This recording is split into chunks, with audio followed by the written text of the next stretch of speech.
டென்டா info சேனலுக்கு உள்ள வரது உங்களை வரவேற்கிறேன். டிஎன்பிஎஸ்சியில் இருக்கக்கூடிய குரூப் 4 சிலபஸில் பார்த்தீங்கன்னாக்கா இலக்கண பகுதியில் 6வது தலைப்பாக பார்த்தீங்கன்னாக்கா பிழை திருத்தம் அப்படின்றதில் பார்க்கலாம். அந்த பிழை திருத்தத்தில் என்னென்ன நம்ம பார்க்க போகிறோம் அப்படின்றத வாங்க நம்ம இந்த வீடியோக்குள்ளே உள்ள போய் பார்க்கலாம்.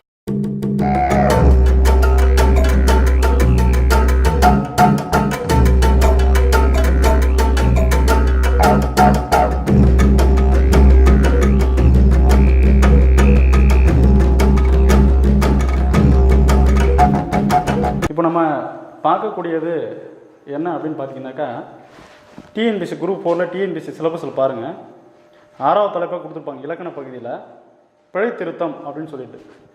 அந்த பிழை திருத்தத்தை நம்ம இப்போ அதை தான் நம்ம பார்க்க போகிறோம். 2 தலைப்புகள் பார்க்க போகிறோம்.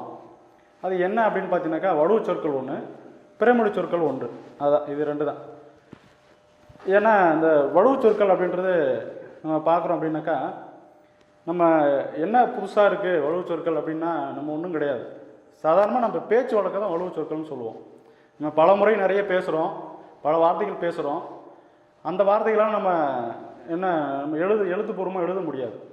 அந்த வார்த்தைகளை தான் நம்ம வலுவு சொற்கள்னு சொல்லுவோம். வலுன்னா குற்றம் அப்படின்லாம் சொல்லுவாங்க.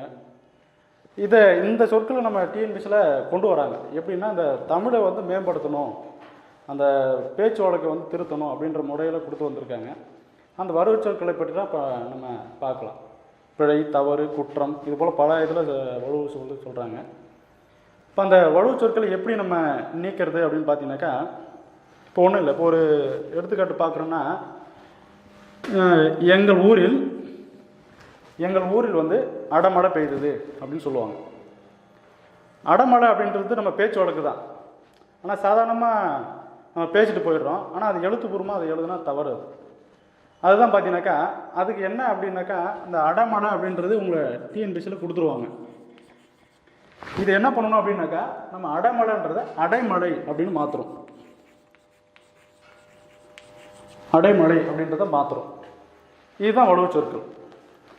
அதுக்கடுத்தா பார்த்தீங்கன்னாக்கா நம்ம கேஷுவலாக பார்த்தீங்கன்னாக்கா சுடு தண்ணி வச்சு கொடுங்க, நம்ம வீட்டிலே கேட்போம் சுடு தண்ணி வச்சு கொடுங்க அப்படின்னு சொல்லிட்டு. அப்போ அந்த சுடு தண்ணி அப்படின்னு சொல்கிறது கூட வலுவு தான் அப்படின்னு சொல்லியிருக்காங்க. அப்போது சுடு தண்ணீர் அப்படின்றதுக்கு என்ன நம்ம தூய தமிழ் சொல்லணும்னா வெந்நீர் அப்படின்னு சொல்லலாம். இப்போ அதெல்லாம் எப்படி டிஎன்பிஎஸ்சியில் கேட்குறாங்க அப்படின்னு சொன்னாக்கா ஒரு இந்த வாக்கியத்தை ஒரு முழுசானதில் கொடுத்துட்டு இடையில கேட்டுறாங்க. இதில் வரக்கூடிய வலுவு சொற்களை நீக்கி எழுதுங்க அப்படின்னு கொடுத்துட்றாங்க. அப்போ நம்ம எது வலுவு சொற்கள் அப்படின்றத நம்ம முதல்ல தெரிஞ்சுக்கணும். அப்போ தான் நம்ம அடுத்த நிலைக்கு அது எது வலுவு சொற்கள்னு கண்டுபிடிச்சி நம்ம அதை திருத்தம் பண்ண முடியும். சரிங்களா? இது ஒன்று. இதே போல் பார்த்தீங்கன்னாக்கா நம்ம அதிகமாக பார்த்தீங்கன்னா செலவு செய்கிறோம் அப்படின்னு சொல்கிறோம். செலவு செய்கிறோம், நிறைய செலவு செய்கிறேன் அப்படின்லாம் சொல்கிறாங்க. அந்த செலவு அப்படின்றதும் வலுவு சொற்கள் தான் சொல்கிறாங்க. செலவு, இந்த செலவுன்றதும் பார்த்தீங்கன்னாக்கா வலுவு தான் அப்படின்னு சொல்கிறாங்க. அதுக்கு என்ன சார் தூய தமிழ் அப்படின்னாக்கா செலவு அப்படின்றாங்க. செலவு அப்படின்றது இதைத்தான் நம்ம சொல்லிட்டு இருக்கிறாங்க. சரிங்களா? இது போல் வரக்கூடிய வார்த்தைகள்லாம் பாருங்கள். இதே போல் பார்த்தீங்கன்னாக்கா இந்த வலுவு சொற்களை வரக்கூடிய ஒரு மதிப்பெண்ணை நீங்கள் எளிமையாக பெற்றுடலாம். சரிங்களா? அடுத்ததாக பார்த்தீங்கன்னாக்கா பொருந்தாத சொல்லை வட்டமிடுக அப்படின்னு சொல்லி ஒன்று கொடுப்பாங்க. பொருந்தாத சொல்லுன்னா ஒரு 4 வார்த்தைகள் கொடுத்துருவாங்க. அந்த 4 வார்த்தைகள் பார்த்தீங்கன்னா 1 மட்டும் பொருந்தாது, மீது 3ம் பொருந்தும். அது தமிழ் எப்படின்னு பார்த்தீங்கன்னாக்கா ஒலி வடிவில் கொடுப்பாங்க. அதாவது சவுண்டு இருக்குது இல்லைங்களா, அந்த சவுண்டு இதில் கொடுப்பாங்க.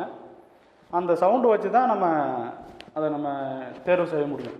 இப்போ டிஎன்பிஎஸ்சிலே பார்த்தீங்கன்னாக்கா இப்போது இதில் பாருங்கள், கூவும்,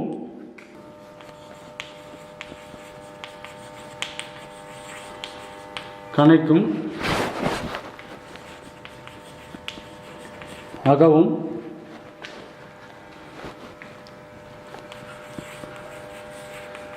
குணுகும், இதுபோல் கொடுத்துட்டு பொருந்தாத சொல்லை தேர்ந்தெடுக்கு அப்படின்னு கொடுத்துருவாங்க. இது எல்லா டிஎன்பிஎஸ்சியோடைய கொஸ்டினும் நீங்கள் பார்க்கலாம். கண்டிப்பாக பார்த்துருக்கலாம்.